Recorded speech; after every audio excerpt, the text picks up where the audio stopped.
This is Whisper from History, where forgotten voices rise again.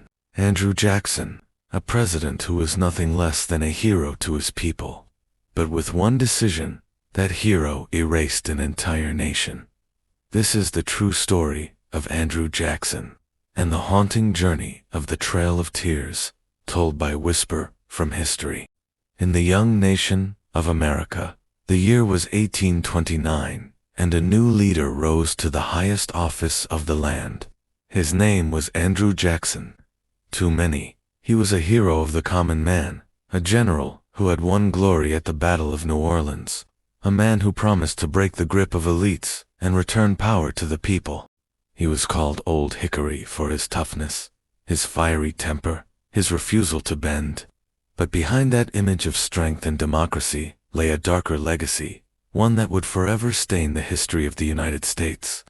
For Andrew Jackson's rise to power carried with it a ruthless determination, and in his vision of America, there was no place for those who had lived on its lands long before the United States was born.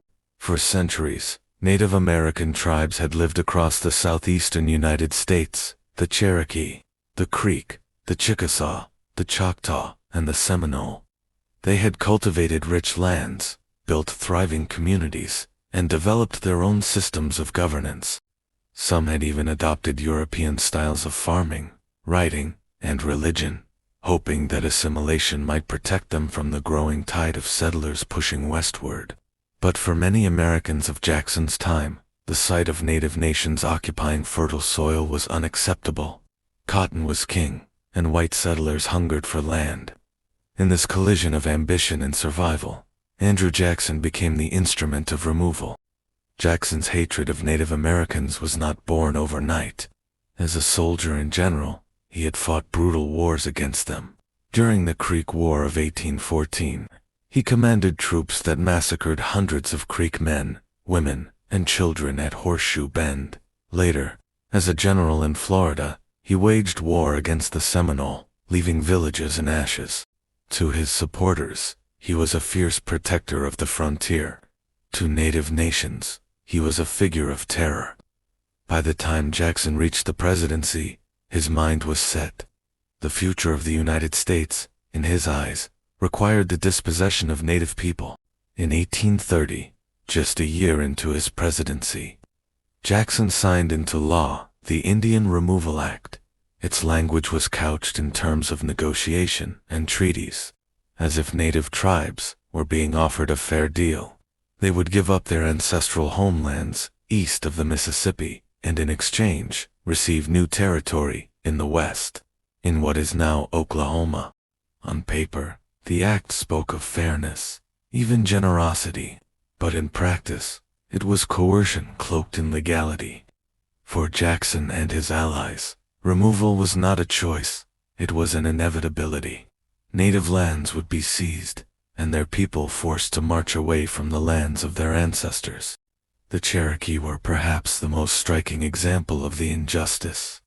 They had built schools, adopted a written language created by Sequoyah, established a constitution modeled on that of the United States, and even owned plantations and enslaved Africans, mirroring the society around them in the hope of survival. They took their case to the U.S. Supreme Court, and in 1832, in Worcester v. Georgia, the court ruled in their favor. Chief Justice John Marshall declared that the Cherokee were a distinct community, with rights to their land that the state of Georgia could not simply erase. By law, the Cherokee had won. But Jackson, with characteristic defiance, is said to have scoffed at the decision, allegedly remarking, "John Marshall has made his decision. Now let him enforce it." Whether he spoke those exact words or not, his actions made clear his intent. He ignored the court's ruling and pressed forward with removal. The forced journeys that followed would become known as the Trail of Tears. Beginning in the late 1830s, tens of thousands of Native Americans were uprooted from their homes. Families were driven from their farms at gunpoint.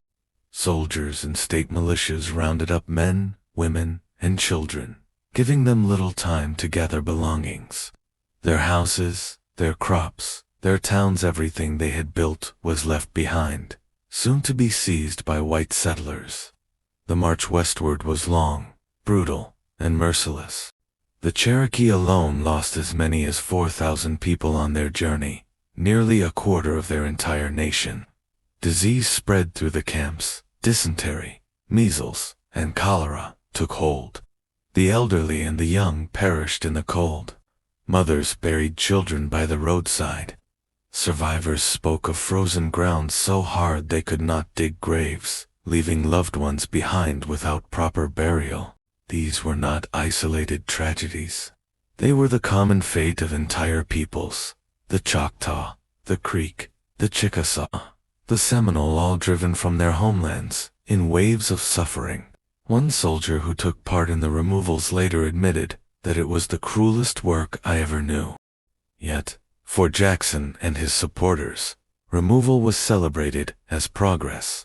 To them, it opened millions of acres of fertile land for white settlement and cotton production. They saw it as fulfilling America's destiny, spreading freedom and prosperity. But freedom and prosperity for some was built upon the devastation of others. The Trail of Tears was not just a tragedy, it was the product of deliberate policy, rooted in greed and racial prejudice, carried out under the authority of a president hailed as a champion of democracy. Andrew Jackson's personal life only deepened the contradictions of his character. He had risen from humble beginnings, an orphan of the Revolution, scarred both physically and emotionally by war. He fashioned himself as a man of the people, railing against the aristocracy and expanding voting rights for white men without property. He fought against the powerful Bank of the United States, claiming to defend ordinary citizens from elite control. He became a symbol of American toughness and independence. But his vision of the people did not include Native Americans, African Americans, or women. His democracy was narrow, built upon exclusion. The same man who promised opportunity for common whites presided over policies that crushed entire nations and expanded slavery across the South. In the years that followed, Jackson's removal policy reshaped the American map. Native nations in the Southeast were gone from their ancestral lands. In their place, plantations flourished, growing cotton that fueled the wealth of the South and the spread of slavery. The cotton picked by enslaved hands fed the textile mills of the North and Britain, powering the global economy. What was hailed as progress was in truth built upon the suffering of two peoples, the enslaved Africans and the displaced Native Americans. Both paid the price for the expansion of the United States. The legacy of Andrew Jackson remains contested to this day. For decades, his portrait has adorned the $20 bill, a symbol of his enduring place in American memory. He is remembered for his fiery personality, his defiance of elites, his victory over the British at New Orleans. But beneath those triumphs lies the reality of the Trail of Tears, a legacy of death marches, broken treaties, and lost nations. To the Cherokee, the Choctaw, the Creek, the Chickasaw, and the Seminole, Jackson is not a hero. He is the architect of their removal, the man whose policies brought untold suffering. Historians continue to wrestle with Jackson's dual image. Was he a champion of democracy, or a tyrant cloaked in populism? Was he the embodiment of America's spirit of self-made determination, or the embodiment of its darkest prejudices? The truth, perhaps, is that he was both. He embodied the contradictions of a nation that proclaimed liberty while practicing dispossession, that celebrated equality while expanding slavery, that spoke of justice while ignoring the suffering of its first peoples. Andrew Jackson's story is not just his own. It is the story of America itself, in all its triumphs and tragedies. The Trail of Tears is remembered not only as a historical event, but as a warning. It reminds us of the cost of greed and the consequences of prejudice. It shows how laws can be twisted into instruments of injustice, how leaders can cloak cruelty in the language of progress, how a nation can celebrate freedom while denying it to others. The voices of those who walked the Trail of Tears, those who survived, and those who did not echo through the generations, reminding us that history is not just about victories and heroes, but about the lives shattered in their shadow. Andrew Jackson died in 1845, beloved by many of his contemporaries. He left behind a political legacy that shaped the Democratic Party and influenced the course of American politics for decades. But he also left behind the memories of thousands of Native Americans who suffered because of his choices. Their tears, shed on the long road west, remain part of the American story, written in sorrow and endurance. For the United States, the Trail of Tears is not a distant tragedy, is a chapter of its own making. Born of ambition, prejudice, and the relentless march of expansion, and at the center of it all stands Andrew Jackson, the president who promised to fight for the people, but in doing so, condemned others to unimaginable loss. The Trail of Tears was never just a journey. It was the pain of a people, carved forever into the story of America. If this tale moved you, make sure to subscribe to our channel, because history still whispers, waiting to be heard. This was Andrew Jackson, part of our Dark History collection. But the shadows don't end here. In this playlist, you'll uncover more untold stories, equally chilling, equally unforgettable. So keep watching the Dark History playlist. And subscribe to Whisper from History, where every whisper reveals a shadow the past tried to hide.